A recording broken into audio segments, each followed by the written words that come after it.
इसके अलावा इस पूरे के पूरे लेक्चर में हम बात करेंगे कि जो ये नक्षत्र होते हैं, ये हमारे पूरे के पूरे जो फलादेश है उसमें क्या इंपॉर्टेंट रोल प्ले करते हैं।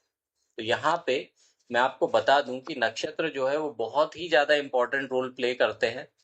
यदि आप अपने फलादेश को फाइन ट्यून करना चाहते हैं, पिन पॉइंट करना चाहते हैं, तो फिर आप नक्षत्र लेवल पे आपको जाना ही पड़ेगा।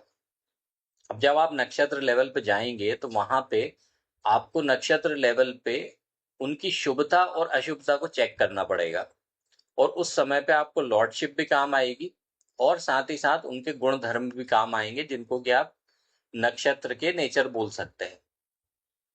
तो यहाँ पर जो लॉर्डशिप है वो तो यहाँ लिखी हुई है, वो मैंने आपको समझा दी है। अब हम बात करेंगे इनके नेचर की।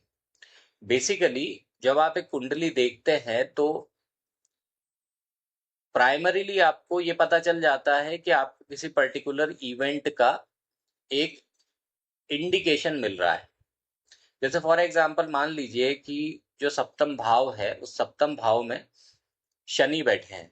अब अगर शनि सप्तम भाव में बैठे हैं, यानी कि शनि वैसे ही डिले करने वाले प्लेनेट है, तो यहाँ से एक इंडिकेशन मिल जाता है कि जो जिसकी भी कुंडली है उसकी शादी में विलंब जो है वो दिख रहा है।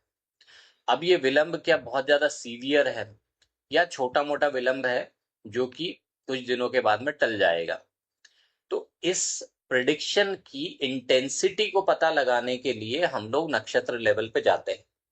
तो यहाँ पर आप किन किन चीजों को देखेंगे, दो चीजों को देखेंगे। सबसे पहली चीज कि जो शनि है वो कौन से नक्षत्र में है, उस नक्षत्र की लॉर्डशिप किसके पास में है, और उस नक्षत्र का नेचर क्या है तब का जबकि वो जातक या जो बच्चा है वो पैदा हुआ था। और उसके हिसाब से हम हमारे फलादेश को और सटीक बना देते हैं और उतना पिन पॉइंट बना देते हैं। तो इस तरीके से हम इन नक्षत्रों का उपयोग करते हैं, और वाकई में आप नक्षत्रों का उपयोग करेंगे तो काफी सटीक जो परिणाम है आपके फलादेश के वो आपके सामने आएंगे।